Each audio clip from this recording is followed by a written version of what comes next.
Casa Pastrini, said the cicerone to the coachman, and the carriage drove rapidly on.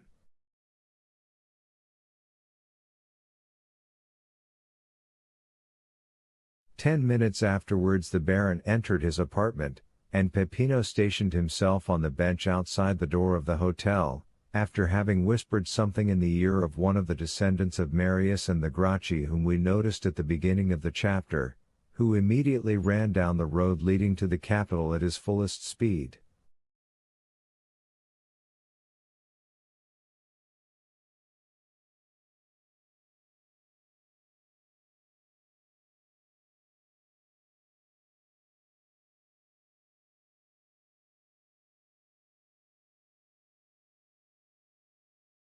Danglars was tired and sleepy, he therefore went to bed, placing his pocketbook under his pillow.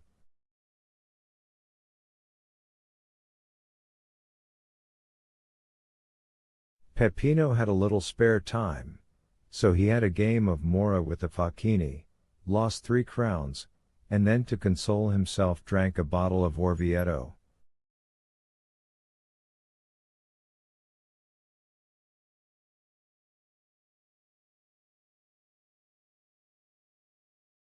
The next morning Danglars awoke late, though he went to bed so early, he had not slept well for 5 or 6 nights, even if he had slept at all.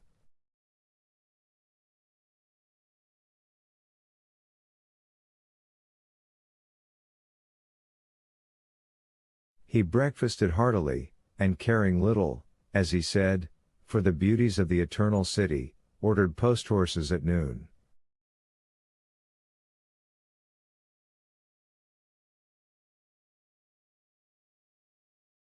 But Danglars had not reckoned upon the formalities of the police and the idleness of the posting master.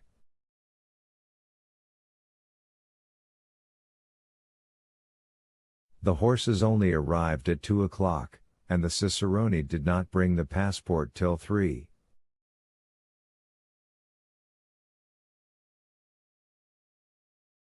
All these preparations had collected a number of idlers round the door of Signor Pastrini's. The descendants of Marius and the Gracchi were also not wanting.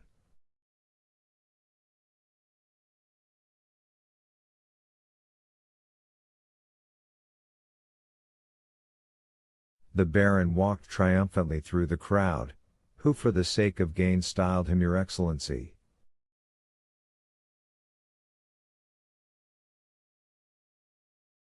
As Danglars had hitherto contented himself with being called a baron, he felt rather flattered at the title of Excellency, and distributed a dozen silver coins among the beggars, who were ready, for 12 more, to call him Your Highness.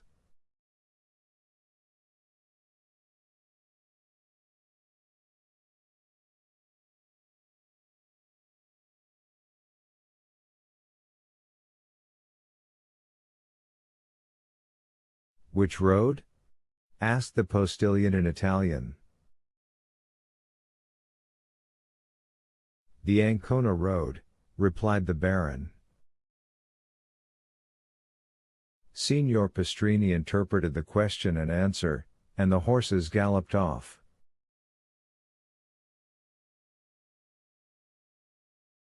Danglars intended traveling to Venice, where he would receive one part of his fortune, and then proceeding to Vienna, where he would find the rest.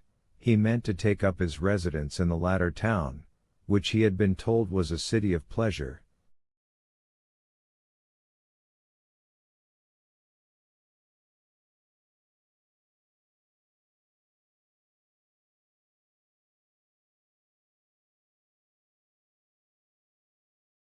He had scarcely advanced 3 leagues out of Rome when daylight began to disappear. Danglars had not intended starting so late, or he would have remained. He put his head out and asked the postilion how long it would be before they reached the next town.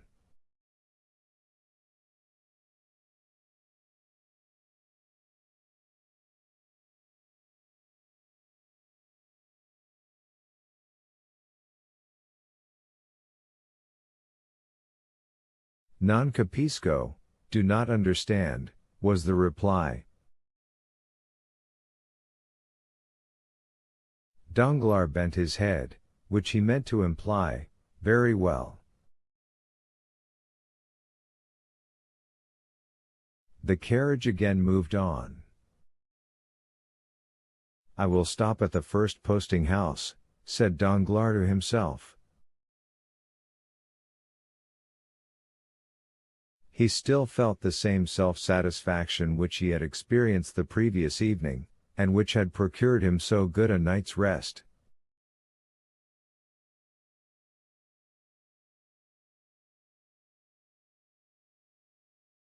He was luxuriously stretched in a good English calash, with double springs. He was drawn by 4 good horses, at full gallop. He knew the relay to be at a distance of 7 leagues.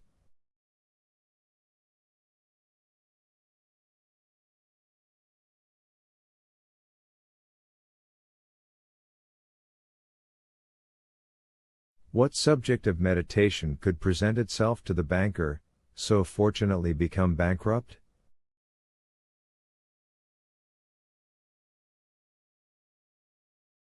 Danglars thought for 10 minutes about his wife in Paris, another 10 minutes about his daughter traveling with Mademoiselle d'Armilly. The same period was given to his creditors, and the manner in which he intended spending their money, and then, having no subject left for contemplation, he shut his eyes, and fell asleep.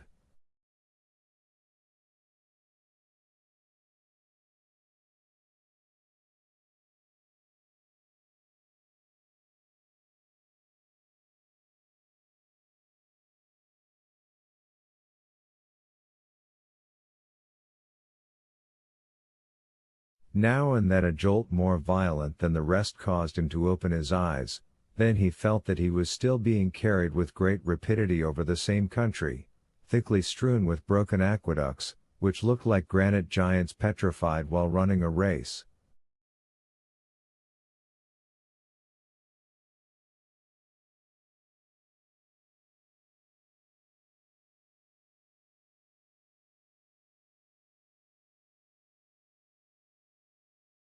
But the night was cold, dull, and rainy, and it was much more pleasant for a traveler to remain in the warm carriage than to put his head out of the window to make inquiries of a postilion whose only answer was,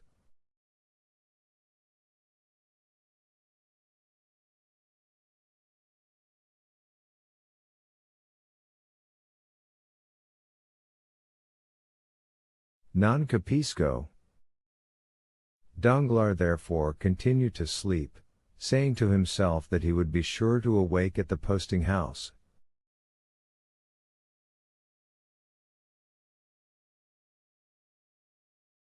The carriage stopped.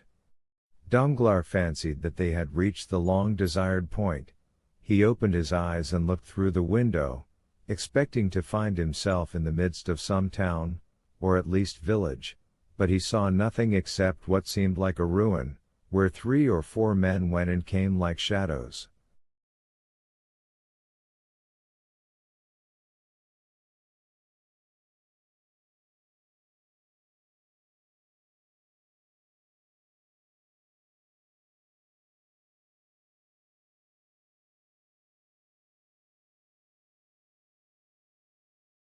Danglars waited a moment, expecting the postilion to come and demand payment with the termination of his stage. He intended taking advantage of the opportunity to make fresh inquiries of the new conductor, but the horses were unharnessed, and others put in their places, without any one claiming money from the traveler.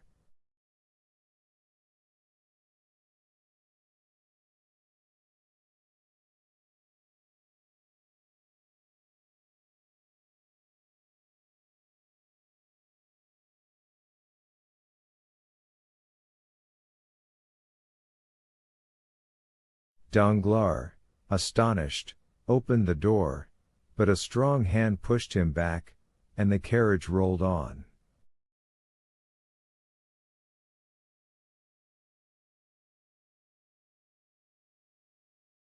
The Baron was completely roused. "Eh?" he said to the postilion, "Eh, mio caro?"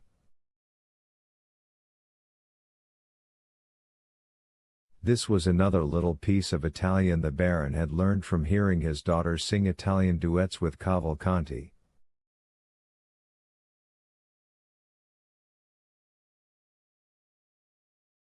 But mio caro did not reply. Danglars then opened the window. "Come, my friend," he said, thrusting his hand through the opening. "Where are we going?"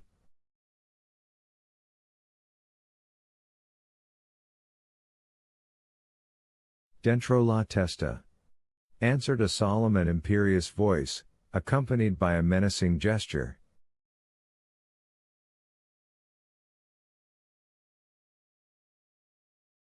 Danglars thought dentro la testa meant, "put in your head."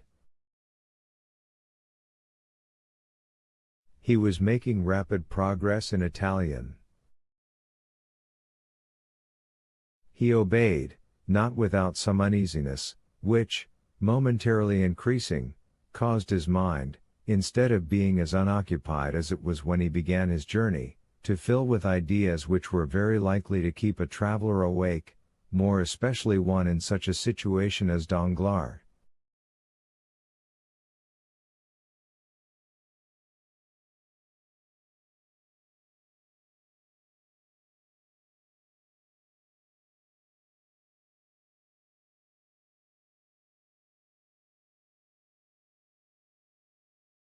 His eyes acquired that quality which in the first moment of strong emotion enables them to see distinctly, and which afterwards fails from being too much taxed.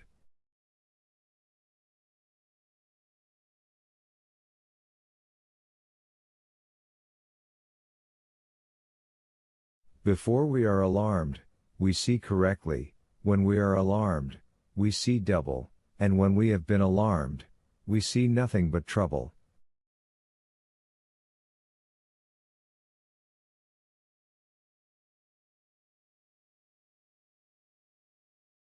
Danglars observed a man in a cloak galloping at the right hand of the carriage. "Some gendarme!"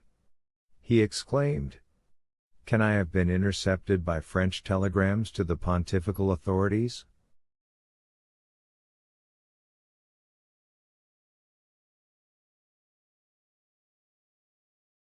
He resolved to end his anxiety.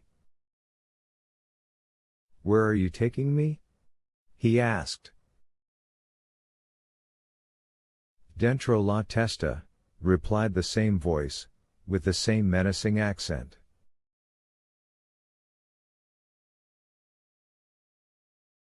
Danglars turned to the left. Another man on horseback was galloping on that side.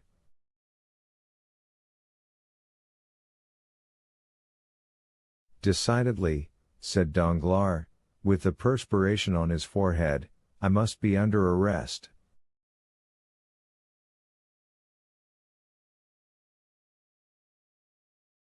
And he threw himself back in the calash, not this time to sleep, but to think.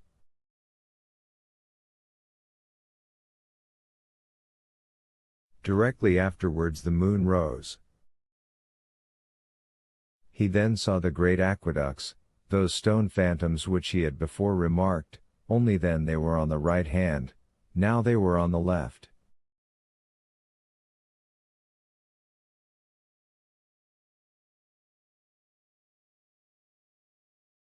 He understood that they had described a circle, and were bringing him back to Rome.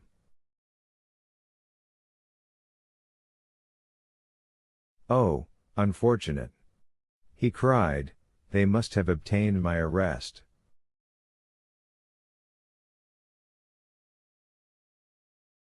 The carriage continued to roll on with frightful speed. An hour of terror elapsed, for every spot they passed showed that they were on the road back.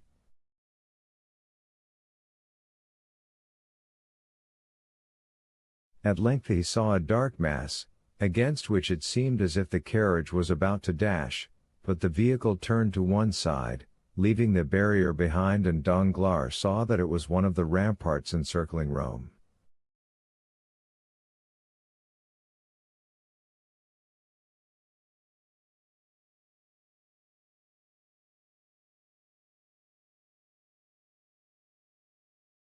Mon Dieu! Cried Danglars, we are not returning to Rome, then it is not justice which is pursuing me.